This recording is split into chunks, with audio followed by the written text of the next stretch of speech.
عالم جو ہے نا، عالم وہ پورے دین میں نبی کا وارث ہے۔ اچھا آپ کو پتہ ہے پورا دین کیا ہے؟ شاید جو میں بات کر رہا ہوں آپ کے لیے نائی ہو، لیکن میں حوالوں کے ساتھ کر رہا ہوں۔ قرآن کریم میں اور حدیث پاک میں پورے دین کی بات کی گئی ہے، ادھورے کی نہیں۔ پورا دین کیا ہے؟ پورے دین میں تبلیغ بھی ہے، تدریس بھی ہے، امامت بھی ہے، خطابت بھی ہے، مصلی بھی ہے، ممبر بھی ہے، تعلیم بھی ہے، تجوید بھی ہے، تصوف بھی ہے، خانقاہوں میں اللہ اللہ بھی ہے، اور اسلامی سیاست بھی ہے۔ یہ سارا دین ہے۔ خالی دین مسجد تک محدود نہیں ہے۔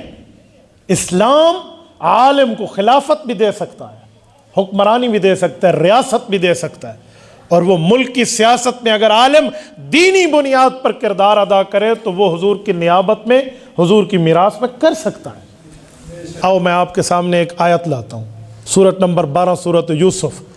حضرت یوسف بن یعقوب بن اسحاق بن ابراہیم علیہ السلام، سلسلہ انبیاء ہے، سلسلہ الذہب۔ حضرت یوسف علیہ السلام نے فرمایا اجعلنی علی خزائن الارض، کہ میں وزیر خزانہ کے طور پہ بہترین خدمت سر انجام دے سکتا ہوں۔ وقت کا نبی کہہ رہا ہے۔ حضرت سلیمان علیہ السلام نبی ہیں، بادشاہ ہے، حضرت داؤد نبی ہیں، بادشاہ ہیں، تبھی میرے پاک پیغمبر نے فرمایا، صحیح بخاری جلد اول کتاب الانبیاء کی روایت ہے، حضرت ابو ہریرہ رضی اللہ عنہ راوی ہیں۔ سنیے ذرا 2 منٹ کے لیے آپ اپنی توجہ مبذول میری طرف کیجئے۔ حضور نے فرمایا کانت بنو اسرائیل تسوسهم الانبیاء کلما ہلک نبی خلفہ نبی وانہ لا نبی بعدی فسیکون بعدی خلفاء فیکثرون، صلی اللہ علیہ وسلم۔ میرے پاک پیغمبر کی صحیح حدیث صحیح بخاری میں موجود ہے، جس کو پڑھ کے مولوی کے سر پہ دستار فضیلت سجتی ہے۔ اللہ کے رسول نے فرمایا لوگو، انبیاء آتے وہ نبی بھی ہوتے اور اسلامی سیاست دان بھی ہوتے۔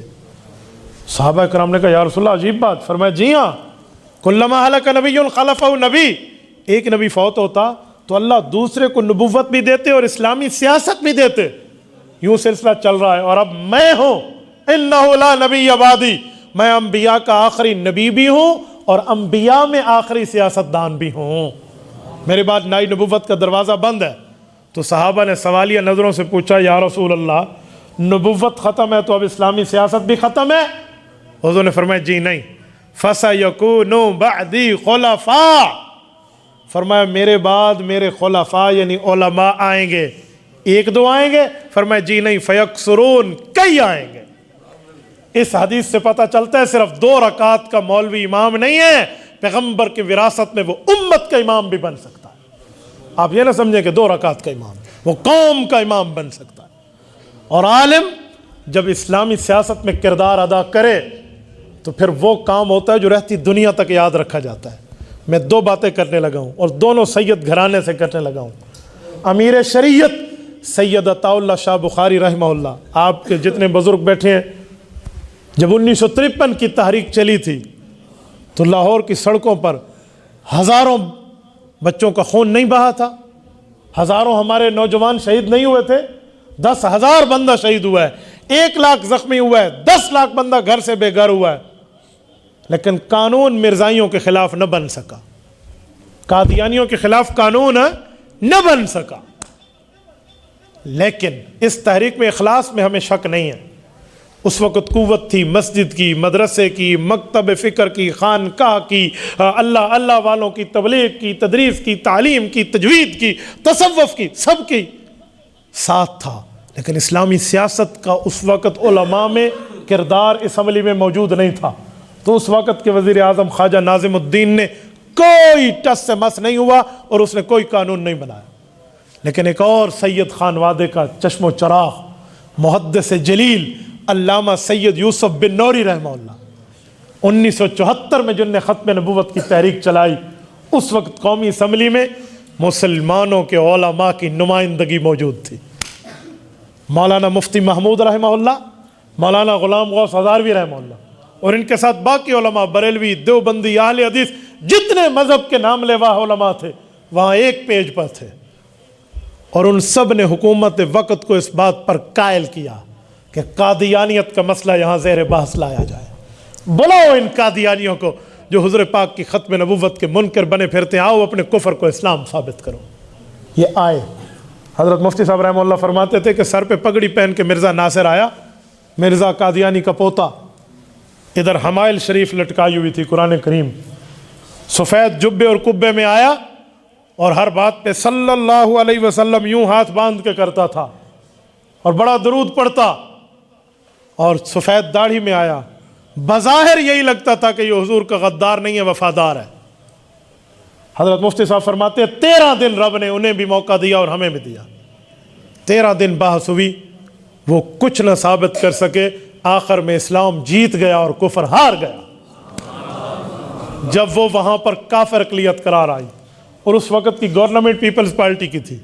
آپ کا میرا سیاسی اختلاف پیپل پارٹی سے ہو سکتا ہے، لیکن جناب ذوالفقار علی بھٹو کے اس کارنامے کو ہم خراج عقیدت پیش کرتے ہیں۔